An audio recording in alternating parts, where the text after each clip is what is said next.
अस्सलामुअलैकुम। मैं हूं अख्तर अब्बासी और आप देख रहे हैं वर्ल्ड स्पोर्ट्स। भारत ने पाकिस्तान की जानिब से तजवीज़ करदा 4 मुल्की T20 सीरीज़ के इनेकाद के हवाले से अपना रद्द अमल दे दिया है। उनका क्या कहना है, इस पर बात करेंगे इस रिपोर्ट में। और अफ़गानिस्तान के 4 खिलाड़ियों का अपने वतन वापस जाने से इनकार सामने आया है। इसकी वजूहत क्या है, इसका जायज़ा भी इस रिपोर्ट का हिस्सा होगा। जबकि पाकिस्तान के नए बॉलिंग कोच शान टेट पाकिस्तानी बॉलर्स के बारे में क्या राय रखते हैं, उनका इज़हार ख्याल क्या है, वो भी बात करेंगे इस रिपोर्ट में। उसके अलावा वर्ल्ड कप में पाकिस्तान का पावर हिटिंग कोच कौन होगा, इसका नाम सामने आ गया है। वो नाम कौन है, इसका भी जायज़ा इस रिपोर्ट का हिस्सा बनेगा। जबकि उमर गुल को यकीन है कि लाहौर लीग में कोयटा ग्लैडिएटर्स शानदार अंदाज में बाउंस बैक करने में कामयाब रहेगी। उनका क्या कहना था, ये भी आपको बताऊँगा इस रिपोर्ट में।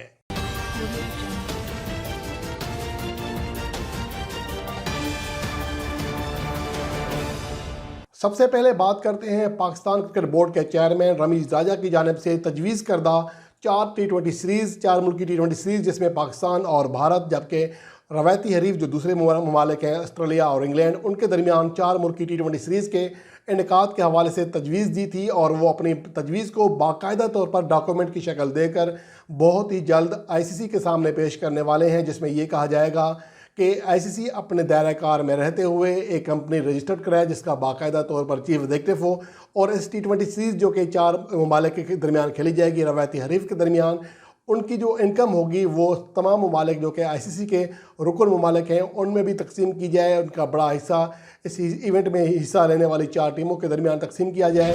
यह बहुत बड़ा मंसूबा है रमीज़ राजा का पाकिस्तान और भारत की क्रिकेट हर साल बाहमी क्रिकेट कराने के लिए। लेकिन अब BCCI यानी कि भारतीय क्रिकेट बोर्ड, उनकी जानिब से पहली बार इस हवाले से रद्द अमल सामने आया है। उनका कहना है कि ये सीरीज़ जो है दर हकीकत शॉर्ट टर्म माली इमदाद है। उनकी हटधर्मी ये है कि उनका कहना है कि हम इस तरह किसी भी तरह ऐसी सीरीज़ में दिलचस्पी नहीं ले सकते, क्योंकि हमारे जो पूरी तवज्जो है वो IPL के ऊपर है, जिसका विंडो जो है 2 टीमें ऐड होने की वजह से मज़ीद लंबा हो जाएगा। और उसके अलावा हमारा ICC इवेंट्स और फिर होम क्रिकेट है। इसके अलावा हम किसी और हवाले से नहीं सोच रहे। अलबत्ता इसके हवाले से अगर कोई तीसरी चीज़ हो सकती है तो वो ओलंपिक्स में क्रिकेट की शमूलियत हो सकती है, वहाँ पर खेलना हो सकता है। इसके अलावा हमारा कोई बड़ा टास्क नहीं है, यानी कि ICC इवेंट और IPL विंडो के बाद जो भी विंडो बाकी बचती है उसमें हमारी पूरी तवज्जो होती है कि अपने ग्राउंड पर होम क्रिकेट पर जो सीरीज़ हैं उनको बेहतर अंदाज में शेड्यूल किया जाए, ज़्यादा से ज़्यादा होम सीरीज़ शेड्यूल की जाए। ये हमारी तरजीह है। और लेकिन हमारी ये तरजीह नहीं हो सकती कि हम कोई और चीज़ इसमें ऐड करें। और उन्होंने रमीज़ राजा की जानिब से पेश करदा जो 4 मुल्की T20 सीरीज़ है उसको शॉर्ट टर्म माली इमदाद करार दिया और कहा कि इस हवाले से हमारी दिलचस्पी ज़्यादा नहीं होगी। वाज़ेह है कि फ़िलहाल पाकिस्तान क्रिकेट बोर्ड के चेयरमैन रमीज़ राजा ने ICC को बाकायदा तौर पर वो प्लान सामने नहीं रखा और इस पर काम हो रहा है, जिसके बाद एक डॉक्यूमेंट की शक्ल में ये तजवीज़ ICC के सामने, भारत के सामने और ऑस्ट्रेलिया इंग्लैंड के सामने रखी जाएगी। और हमारी इतलात के मुताबिक ऑस्ट्रेलिया और इंग्लैंड इस हवाले से काफ़ी पुरजोश हैं, वो भी पाकिस्तान का साथ देंगे। लेकिन भारत कभी भी नहीं चाहेगा, क्योंकि वो दर हकीकत पाकिस्तान से खेलना ही नहीं चाहता और वो कोई ऐसा काम नहीं करना चाहता जिससे क्रिकेट को या ख़ास तौर पर पाकिस्तान की क्रिकेट की फलाह व बहबूद को कोई फ़ायदा पहुँचे। इसलिए इसका जो इम्कान है वो खासा कम है। लेकिन इसके बावजूद रमीज़ राजा पुरइत्मीनान है कि वो इस हवाले से कोई बड़ा ब्रेक थ्रू दिला देंगे।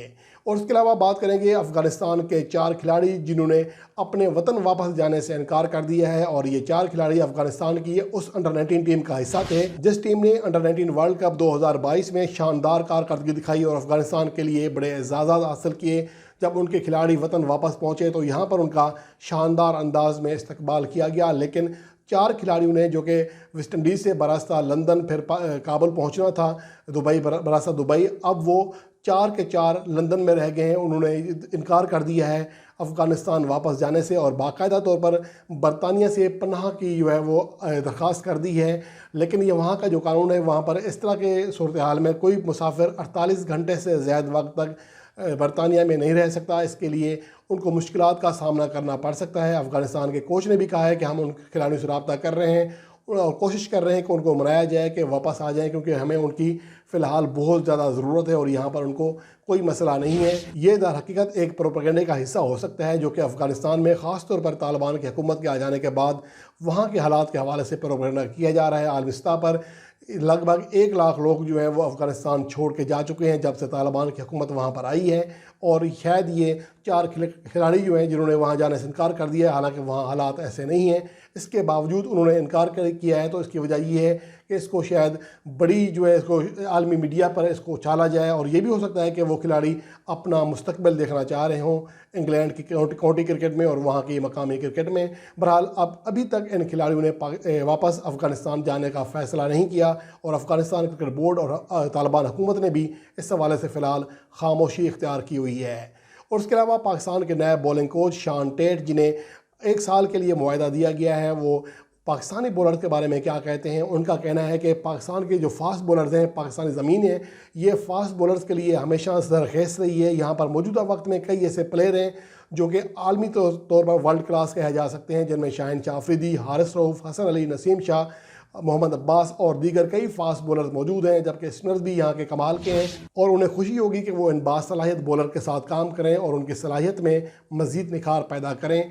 ज़राए का कहना है कि इस हवाले से जो रमीज़ राजा का फ़ैसला है वो इस हवाले से भी था कि पाकिस्तान के फास्ट बॉलर चूँकि मुश्किल कंडीशन में बाद औक़ात घबरा जाते हैं, इसलिए शान टैट जैसे जिसने बहुत ज़्यादा कोचिंग कोर्स भी किए हुए हैं, गो कि उनका जो करियर है इंजरीज़ की वजह से ज़्यादा लंबा नहीं हो सका था, लेकिन वो एक प्रोफेशनल कोच हैं।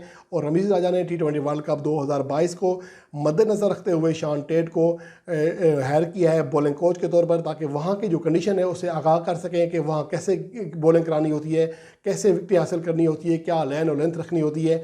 इसलिए उन्होंने शान टेट का जो है इंतखाब किया है। इससे पहले Vernon Flinder T20 world cup 2021 में पाकिस्तान के बॉलिंग कंसल्टेंट थे। और उसके अलावा मोहम्मद यूसुफ को भी 3 माह के लिए पाकिस्तान के साथ रहेंगे बतौर बैटिंग कंसल्टेंट। इस हवाले से कुछ मीडिया पर लोग एतराज़ कर रहे हैं कि मोहम्मद यूसुफ के लिए सिर्फ 3 माह का कॉन्ट्रैक्ट और शान टैट के लिए 1 साल का कॉन्ट्रैक्ट, ये खुला तजाद है। लेकिन दर हकीकत मोहम्मद यूसुफ के लिए ये पहला असाइनमेंट होगा किसी टीम के साथ, बतौर किसी इंटरनेशनल टीम के साथ बतौर बैटिंग कोच या बैटिंग कंसल्टेंट। लेकिन दूसरी जानब शान टेट एक बाकायदा कोच हैं, कोर्सेज किए हुए हैं, और जबकि मोहम्मद यूसुफ के साथ ये सूरत हाल नहीं है। बहरहाल ये बातें ऐसी हैं कि हमें कबल वक्त नहीं करनी चाहिए। अगर पाकिस्तान क्रिकेट बोर्ड के चेयरमैन रमीज़ राजा कोई चीज़ बेहतर समझ रहे हैं तो कर रहे हैं। यहाँ ये बात भी हैरान कौन है कि रमीज़ राजा और मोहम्मद यूसुफ की एक TV चैनल पर कई सालों पहले होने वाली तलख कलामी को आज भी मीडिया उछाल रहा है, कहीं से कुछ मिल जाए। जब रमीज़ राजा मोहम्मद यूसुफ ये बातें भूल चुके हैं तो हमें वो बातें नहीं दोहरानी चाहिए। इस्लाम भी हमें यही कहता है कि आप दरगुजर से काम लें। अब जब ये लोग एक दूसरे को माफ़ कर चुके हैं, एक दूसरे के साथ काम करने के लिए तैयार हैं, तो हम मीडिया वाले बार बार इस बात को उछाल रहे हैं कि इनके माजी में ये वो क्लिप चलाते हैं, ये मेरे ख्याल में बहुत ही छोटी जहनीत की अक्कासी कर रहा है। और इसके अलावा वर्ल्ड कप 2022 से पहले जो कि T20 वर्ल्ड कप होगा, पाकिस्तान का बैटिंग पावर कोच कौन होगा, जिसके लिए पाकिस्तान क्रिकेट बोर्ड ने बाकायदा इश्तिहार दे रखा है कि पाकिस्तान को बैटिंग पावर हिटिंग कोच की ज़रूरत है। और उसके लिए शायद खान अफरीदी का भी नाम सामने आ रहा था, लेकिन मेरा ख्याल ऐसा नहीं होगा। और इसके हवाले से अब जो नाम सामने आ रहा है वो है साउथ अफ्रीका के साबिक ऑलराउंडर और 99 वर्ल्ड कप के हीरो लांस क्लूजनर, जो कि अफ़गानिस्तान के कोच भी रहे।